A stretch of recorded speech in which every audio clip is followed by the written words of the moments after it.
Cleaners के headquarter में जानका जब टहल रहा था तो उसे अपने पास में हलचल महसूस होती है। उसने जाकर देखा कि सभी लोगों ने रूडो के लिए welcome to the ground party organise की है। हालांकि वो सब तो ठीक है, लेकिन रूडो थोड़ा उदास दिखाई दे रहा था, और ऐसा इसीलिए क्योंकि रूडो का वाइटल इंस्ट्रूमेंट कल फाइट के बीच में ही धोखा दे गया था, इसीलिए ही रूडो उदास है। मगर कल वाली फाइट में एक बात बहुत ही अजीब थी, क्योंकि जिस ट्रेस बीस्ट से उनकी फाइट हो रही थी उसकी ताकत का स्रोत एक वाइटल इंस्ट्रूमेंट था, और ये बात रियो के समझ से बाहर थी। इसलिए उसने ये काम अपने हायर अप के भरोसे छोड़ दिया और पार्टी करने लगी। इसके बाद उदास रूडो के पास ग्रीस नाम का क्लीनर आता है जो कल फाइट में उसके साथ ही था, और वो रूडो का शुक्रिया अदा करता है कि उसने कल उनके साथी फोलो को टपकने से बचा लिया। लेकिन रूडो अपने आप को इस तारीफ के काबिल नहीं समझता, क्योंकि कल उसके ग्लव्स धोखा दे गए और ग्रीस ने ही उसे बचाया था। ऊपर स्पीयर में भी ऐसा ही होता था, जब रूडो का रोला रपटा होता था तो रेक्टो आकर ही उसे बचाता था। रूडो चाहता है कि वो इतना काबिल बन जाए कि उसे किसी की मदद की जरूरत ना पड़े, जिस पर ग्रीस कहता है कि उसे चिंता नहीं करनी चाहिए, क्योंकि जब वो नए नए क्लीनर में शामिल हुए थे तो लोग उन्हें ताकत न होने की वजह से बेकार समझते थे और क्लीनर्स के नाम पर बोझ मानते थे। लेकिन फिर भी वो लोग उनकी बातों को नजरअंदाज करके अपने आप को बेहतर बनाने में लगे हुए हैं। ग्रीस ने समझाया कि रूडो को फालतू की बातों में वक्त जाया ना करके अपनी उस ताकत पर काम करना चाहिए जिसमें वो माहिर बन सकता है। रूडो को ग्रीस की बातें अंदर तक खिला देती है, पर तभी वहाँ पर इंजन भी आ जाता है, तो रियो और जानका उन दोनों को खाने के लिए बुला लेते हैं, नहीं तो वो खत्म हो जाएगा। खाने के साथ म्यूजिक लगाया जाता है और गोब नाम का बंदा एक दीवार पर स्प्रे करने लगता है।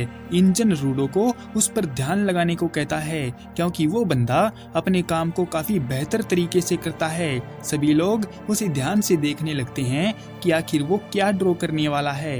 वहीं एक अनजान जगह पर एक लड़का किसी आदमी को टॉर्चर कर रहा था और किसी के बारे में जानकारी मांग रहा था। उसके लहजे से तो लग रहा था कि वो रूडो के बारे में बात कर रहा है, क्योंकि वो एक स्पैराइट है और उस लड़के को वो स्पैराइट हर हाल में चाहिए।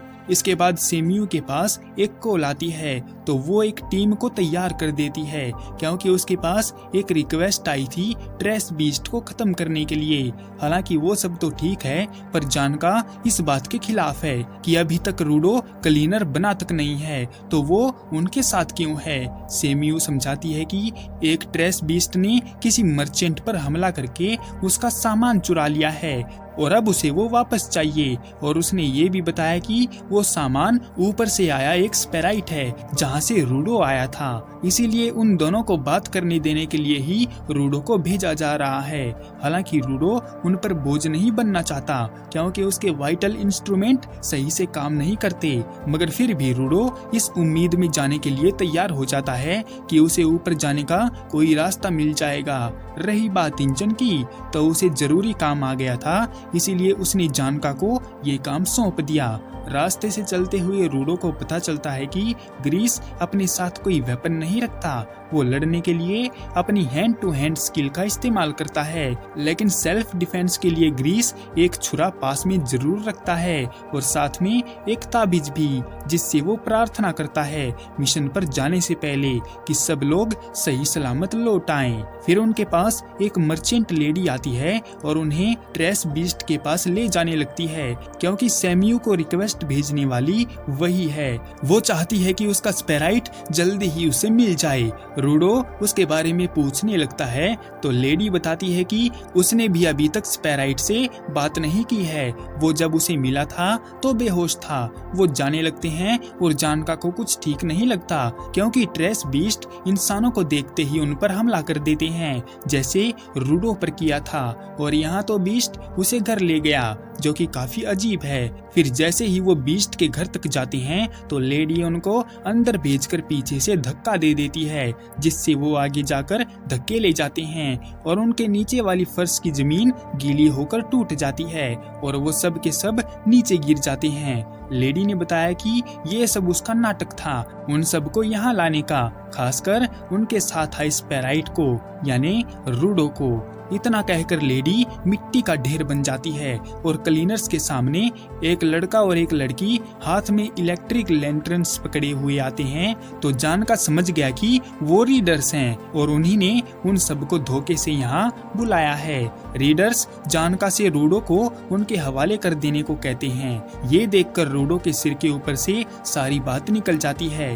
तो ग्रीस बताता है कि वो रीडर्स चोर हुआ करते थे, लेकिन बीते कुछ सालों में उनकी ताकत बढ़ गई है और वो कुछ एक्सपेरिमेंट में भी शामिल हो रहे हैं। इसीलिए उनको रीडर्स की पावर के बारे में ज्यादा कोई आइडिया नहीं है। इसीलिए जानका को उनके पास छोड़कर ग्रीस और फोलो रूडो को बचाने के लिए वहाँ से भागने लगते हैं, जिससे रूडो इरिटेट हो जाता है क्योंकि अब की बार भी सभी को उसे ही बचाना पड़ रहा है। जानका उनकी तारीफ करता है कि उन्होंने इतनी जल्दी रूडो के बारे में पता कर लिया और अगर रूडो उनके हाथ लग गया तो उसे बेचकर वो लोग तो माला माल हो जाएंगे। लेकिन उन्होंने बताया कि उनका ऐसा कोई प्लान नहीं है, बल्कि वो तो उस पर एक्सपेरिमेंट करना चाहते हैं और स्पीयर के बारे में जानकारी लेना चाहते हैं। फिर वो लड़की जानका को काबू करने के लिए मिट्टी की लड़कियां बनाती है जो उसके इशारों पर काम करती है और वो बाहर वाली लड़की भी इसी की गुलाम थी। खैर, इससे जानका को फर्क नहीं पड़ता क्योंकि इनसे लड़ना जानका के लिए खेल खेलने जैसा है।